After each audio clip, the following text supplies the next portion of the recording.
ప్రధానమంత్రి నరేంద్ర మోదీ నేటి నుంచి 3 రోజుల పాటు రష్యాలో పర్యటిస్తారు. గురు శుక్రవారం జరిగే బ్రిక్స్ ఎస్సీఓ సదస్సులో పాల్గొంటారు. అక్కడే వివిధ దేశాధినేతలతో చర్చలు జరపనున్నారు. ఎస్సీఓలో భారత్ సభ్యత్వంపై ఈసారి స్పష్టమైన ప్రకటన వచ్చే అవకాశం ఉంది.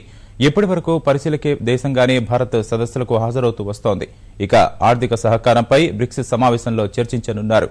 ఇందులో సమాలోచనలు జరపాల్సిన అంశాలపై స్పష్టత ఇచ్చేందుకు మంగళవారం 5 దేశాల ఆర్థిక మంత్రులు భేటీ అయ్యారు. ప్రస్తుతం కజకస్తాన్ పర్యటనలో ఉన్న ప్రధానమంత్రి నరేంద్ర మోదీ ఈ మధ్యాహ్నానికి రష్యా చేరుకోనున్నారు. అక్కడ 3 రోజులు పర్యటించనున్న ప్రధాని వివిధ కార్యక్రమాల్లో పాల్గొంటారు. బ్రిక్స్ సాంఘై సహకార సమాఖ్య సదస్సులకు హాజరు కానున్నారు. ఈ సదస్సుకు హాజరైన దేశాధినేతలతో ఏకాంత చర్చలు జరిపే అవకాశం ఉందని సమాచారం. ముఖ్యంగా పాకిస్తాన్ ప్రధానమంత్రి నవాజ్ షరీఫ్, చైనా అధ్యక్షుడు జిన్పింగ్ తో చర్చలు జరిపే అవకాశం ఉంది. సాంఘై సహకార సంస్థలో భారత్ చేరే అంశంపైన విస్తృతమైన చర్చలు జరుగుతున్నాయి. ప్రస్తుతానికి ఈ సంస్థలో China, Russia, Kazakhstan, Kyrgyzstan, Uzbekistan, Tajikistan సభ్య దేశాలుగా ఉన్నాయి. ఇందులో సభ్యత్వం కోసం భారత్ గత సెప్టెంబరులో దరఖాస్తు చేసుకుంది. 9-10 తేదీల్లో జరిగే బ్రిక్స్ ఎస్పీఓ సదస్సులో భారత్ సభ్యత్వంపై నిర్ణయం తీసుకోనున్నారు. భారత్కు సభ్యత్వం ఇచ్చినా ప్రక్రియ పూర్తయ్యేసరికి ఏడాది పడుతుందని రష్యా చెబుతోంది.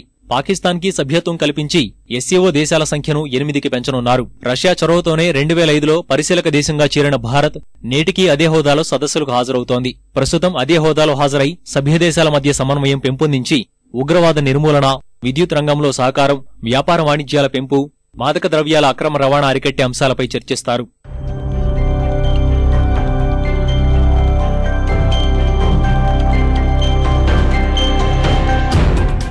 ఆర్థిక సహకారం బలోపేతం అంశంపై బ్రిక్స్ దేశాలు చర్చించనున్నాయి. ఇప్పటికే ప్రారంభమైన బ్రిక్స్ అభివృద్ధి బ్యాంకు నుంచి రుణ సదుపాయం, స్థానిక కరెన్సీపై కల్పించే అంశం ఇందులో ప్రధానంగా ప్రస్తావనకు రానుంది. ఈ భేటీలో చర్చించాల్సిన అంశాలపై ఓ స్పష్టమైన అవగాహనకు వచ్చేందుకు బ్రిక్స్ దేశాలకు చెందిన ఆర్థిక మంత్రులు మంగళవారం సమావేశమయ్యారు. మాస్కోలో జరిగిన ఈ భేటీలో భారత్ తరపున కేంద్ర మంత్రి అరుణ్ జైట్లీ పాల్గొన్నారు. రష్యా ఆర్థిక మంత్రి ఈ సమావేశానికి అధ్యక్షత వహించారు. ఇటీవల కాలంలో ప్రపంచవ్యాప్తంగా చోటు చేసుకున్న ఆర్థిక పరిణామాలపై వీరంతా చర్చించారు. గ్రీస్ ఆర్థిక సంక్షోభంపైన సమాలోచనలు జరిపారు. 9-10 తేదీల్లో జరిగే బ్రిక్స్ సదస్సులో చర్చించాల్సిన అంశాలపై ఓ స్పష్టమైన అవగాహనకు వచ్చారు. భారతదేశంలోని పునరుత్పాదక శక్తి, తయారీ రంగం, ఆకర్షణీయ నగరాల ప్రాజెక్టుల్లో పెట్టుబడులు పెట్టాలని కజకిస్తాన్ వ్యాపారవేత్తలకు ప్రధాని నరేంద్ర మోదీ పిలుపునిచ్చారు.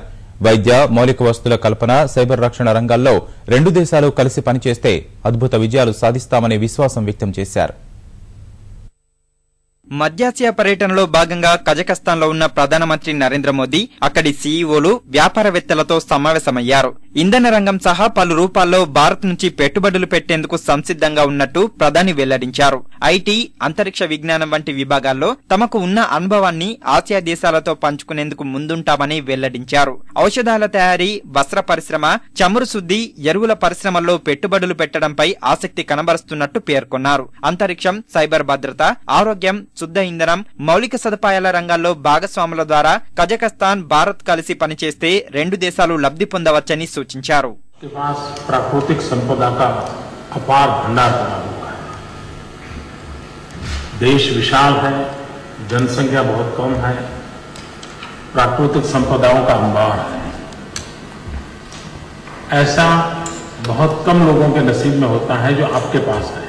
जो चीजें आपके पास हैं उन सारी चीजों की भारत को आवश्यकता है।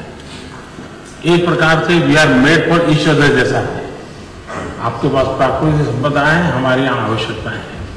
अगर हमारा सहयोग जितना बढ़ेगा उतना विकास के लिए दोनों को बहुत ही लाभ हो सकता है। రైల్వేల ఆధునీకరణ, ఆకర్షణీయ నగరాల నిర్మాణంలోనూ పెట్టుబడి అవకాశాలు భారత్ లో ఉన్నాయని ప్రధాని మోదీ కజకస్తాన్ వ్యాపారవేత్తలకు తెలిపారు. ఇరాన్లోని ఓడరేవులపై భారత్ పెట్టుబడి, వాయు ఇంధన చేరవేతకు వివిధ దేశాల నడుమ ప్రతిపాదిస్తున్న గొట్టపు మార్గం గురించి మోదీ ప్రస్తావించారు. రైల్వే के सेक्टर में जो कि एक एस्टैब्लिश व्यवस्था है और बहुत बड़ी रेलवे है भारत की, दुनिया की सेकंड लॉन्गेस्ट रेलवे ट्रैक और रेलवे नेटवर्क है। अब 100% FDI ने ओपन अप किया है। बहुत बड़ी मात्रा में एग्जिस्टिंग व्यवस्था के साथ अब इन्वेस्टमेंट करके भारत को जो रेलवे को मॉडर्न बनाने का एक बहुत बड़ा काम चला है और बिलियंस ऑफ डॉलर का काम है, तो आपकी काफी कंपनियां उसके साथ भी जुड़ सकती हैं। आपने 20 साल के भीतर अस्थाना का रंग रूप बदल दिया, उसको एक मॉडर्न सिटी में आपने कन्वर्ट कर दिया है। आपके पास एक्सपीरियंस है। भारत में हमने 100 स्मार्ट सिटी का एक मिशन हाथ में लिया। పర్యావరణం పరిరక్షించడం ప్రపంచానికి అతిపెద్ద సవాల్గా మారిందని ప్రధానమంత్రి నరేంద్ర మోదీ గుర్తు చేశారు. పర్యావరణ పరిరక్షణ కోసం భారత్ ఎప్పటినుంచో శ్రమిస్తోందని వెల్లడించారు. 175 గిగావాట్స్ పునరుత్పాదక శక్తిని ఉత్పత్తి చేయాలని ప్రణాళికలు రచిస్తున్నట్టు తెలిపారు. ఇందులో 100 గిగావాట్స్ సౌరశక్తేనని పేర్కొన్నారు. ఇది భారీ పెట్టుబడులు పెట్టేందుకు అనువైన రంగంగా సీఈఓలకు, వ్యాపారవేత్తలకు తెలిపారు. భారత్లోనే తయారీ కార్యక్రమంపై ప్రత్యేక శ్రద్ధ పెట్టినట్టు గుర్తు చేశారు. భారత్లో వనరులు పుష్కలంగా ఉన్నాయని, ఉరకలెక్కే యువతరం ఉందని, చిన్న ప్రోత్సాహమిస్తే అద్భుతాలు సృష్టిస్తారని, ఈ అవకాశాన్ని వినియోగించుకోవాలని సూచించారు. ఈ సమావేశంలో 5 కీలక ఒప్పందాలు జరిగాయి.